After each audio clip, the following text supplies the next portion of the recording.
बाबा का right hand Madhukar, जिसको arrest कर लिया गया है, कोर्ट में पेश कर दिया गया है और माना ये जा रहा है कि तमाम सवाल जवाब के साथ जो है अब यहाँ पे जो उल्टी गिनती है गुनहगारों की वो यहाँ पर शुरू हो गई है, क्योंकि मुख्यमंत्री के निर्देश के बाद आज जांच आयोग की जो टीम है वो भी हाथरस पहुंची, हालात का जायजा लिया, मीटिंग की और अब तक के पूरे जांच को जो अब लेकर अपडेट है उसके बारे में जानकारी साझा की गई।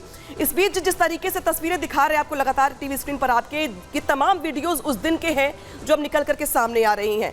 वीडियो 1 देखिए आप, ये वीडियो तब का है जब भगदड़ हुई, भगदड़ के बाद किस तरीके के हालात थे हाथरस के उस सत्संग वाली जगह पर, ये बताने के लिए काफी कि सोचिए जहां पर इतने लोगों का जमावड़ा होगा वो यहाँ पर किस तरीके से यहाँ पे जो है तस्वीर निकल के सामने आई। इसके बाद से जो वीडियोस हैं वो भी यहाँ पे निकल करके आ रही है। देखिए किस तरीके से यहाँ पर जो वीडियो देख रहे हैं आप, ये वीडियो दरअसल है भगदड़ के वक्त का। जब भगदड़ हुई तो सत्संग वाली जगह पर देखिए कुल कितने लोगों की मौजूदगी थी, लाखों की संख्या में यहाँ पर लोग मौजूद थे, जिसके चलते कुछ लोग ऐसे भी थे जो गीली मिट्टी में फंस गए। ये वीडियो दूसरा है, नंबर 2 वीडियो देखिए आप, यहाँ पे वाटर टैंकर के साथ साथ तमाम गाड़ियां, भागते हुए लोग और पीली ड्रेस के साथ साथ जो गुलाबी ड्रेस देख रहे हैं आप, दरअसल ये बाबा के पिंक आर्मी की है जो लोगों को मरते हुए छोड़ करके वहां से फरार हो गई। इसके साथ साथ जरा अंदाजा लगाइए आप कि हाथरस जब ये हादसा हुआ और जब बाबा के गाड़ियों का काफिला इस बीच से गुजरा तो चरण धूल के लिए कैसी भगदड़ हुई होगी और भगदड़ के वक्त हालात क्या होंगे। क्योंकि ये जो वीडियो देख रहे हैं आप, ये वीडियो नंबर 3 है, क्योंकि वीडियो नंबर 3 में तमाम लोगों के साथ साथ बाबा की पिंक आर्मी भी दिखाई दे रही है। और देखिए यहाँ पे किस तरीके से, ये देखिए जिस तरीके से पुलिस जो देखिए पुलिस अब यहाँ पे ये देखिए ये मधुकर को लेकर के पुलिस यहाँ से रवाना हो रही है। ये मधुकर वो मधुकर है जो बाबा का राइट हैंड है और राइट हैंड को कल गिरफ्तार किया गया देर शाम, इसके बाद आज कोर्ट में पेश किया गया। हालांकि पहले ये इंजीनियर हुआ करता था, इसके बाद ये बाबा का भक्त बन गया और बाबा का भक्त बनने के साथ साथ अब ये बाबा के लिए तमाम जो कार्यक्रम होते हैं उनका आयोजन करता बन गया और आयोजन करता बनने के साथ साथ अब ये बाबा का राइट हैंड भी बन गया। अब 3 तस्वीरें आपकी टीवी स्क्रीन पर है, जहां पे पहली तस्वीर देख रहे हैं आप कि 4 दिनों के बाद, हादसे के 4 दिनों के बाद बाबा सामने आया और बाबा की ओर से अपनी ओर से सफाई दी गई और ये कहा गया कि भगदड़ से पहले मैं वहां से जा चुका था, घटना का बहुत दुख है मुझे। साथ ही ये भी कहा गया कि दरअसल जो घटना हुई उसके लिए अराजक तत्व जिम्मेदार है। जो दूसरा जो तस्वीर देख रहे हैं आप, ये तस्वीर है दरअसल बाबा की राइट हैंड देव प्रकाश मधुकर की। ये वो मधुकर है जो बाबा के लिए फंड इकट्ठे करता है, कार्यक्रम करवाता है। साथ ही साथ बाबा ने हादसे के बाद इसी की मोबाइल से तमाम बातचीत भी की है। इसी के साथ साथ जो तीसरी तस्वीर देख रहे हैं आप, ये तस्वीर है दरअसल उस टीम की, वो टीम जो पहुंची आज हाथरस और पूरे मामले की जांच की कार्रवाई को आगे बढ़ाया और जांच के साथ साथ तमाम जो बिंदु हैं, जो अहम पहलू हैं कि आखिर किस तरीके से ये हादसा हुआ, ये तमाम जानकारी आज ली जा रही है। इस बीच 121 मौतों पर बाबा ने क्या कुछ कहा, 4 दिनों के बाद ये सबके सामने आए, कैमरे पर सामने आए और हाथरस कांड पर बाबा ने कैमरे पर पहला बयान दिया। अब वो बयान काफी अहम हो जाता है। बाबा ने दरअसल क्या कहा पहले सुन लीजिए। 2 जुलाई की घटना के बाद से बहुत दुखी हूं, प्रभु दुख की घड़ी से उबरने की शक्ति दे। साथ ही साथ उनकी ओर से यह भी कहा गया कि जो उपद्रवी हैं वो बख्शे नहीं जाएंगे। अब ये उपद्रवी कौन है, कहां से आए सत्संग में, ये अपने आप में सवाल बना हुआ है। इसी के साथ साथ ये भी कहा गया कि दोषियों पर कठोर कार्रवाई होनी चाहिए। बाबा सरकार ने निष्पक्ष जांच की मांग की है। जरा सोचिए आप कि जिस बाबा पे तमाम आरोप लग रहे हैं, जिस बाबा पे आरोप लग रहा है कि वो भक्तों को छोड़कर भाग गया, वही बाबा जांच की मांग कर रहा है और बाबा ये कह रहा है दरअसल कि जो हादसा हुआ है इससे बहुत दुखी हूं।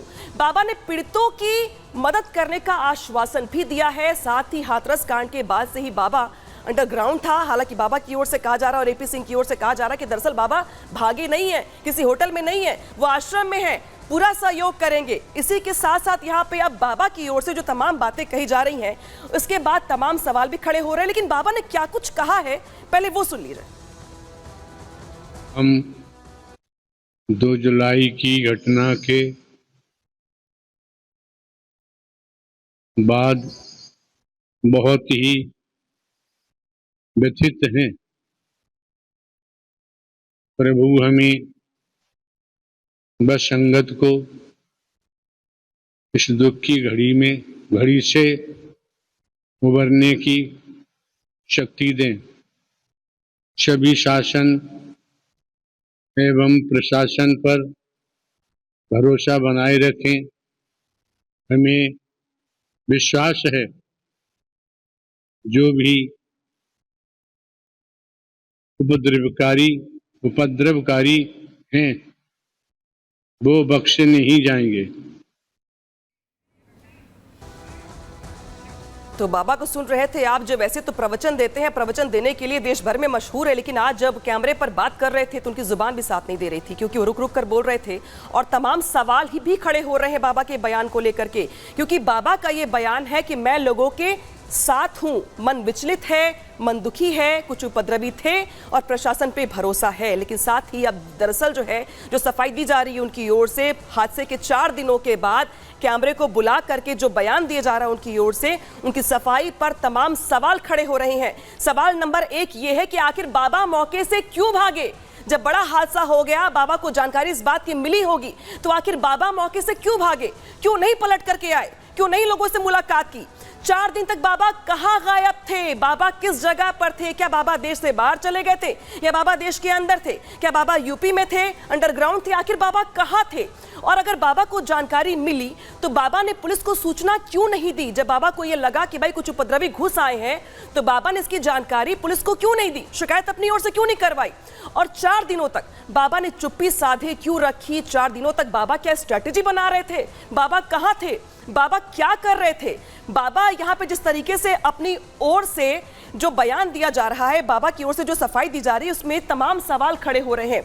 अब जो सवाल है, इसके साथ साथ आपको तमाम वो वीडियोस भी दिखाएंगे हम जो इस समय चर्चा का विषय बने हुए हैं और उसको लेकर तमाम सवाल खड़े हो रहे हैं। हाथरस कांड की बात का ये वीडियो दिखा रहे हैं आपको हम। देखिए किस तरीके से ये जो बाबा का आप काफिला देख रहे हैं, वो यहाँ से फर्राटा भरते हुए निकल रहा है। बाबा के काफिले में तमाम बड़ी बड़ी लग्जरी गाड़ियां देख रहे हैं आप, और बाबा के काफिले का दरअसल ये नया सीसीटीवी फुटेज है। बाबा के का जो काफिला देख रहे हैं, दरअसल ये तुरंत हादसे के कांड के बाद का वीडियो है, जो हाईवे पर देख रहे हैं आप।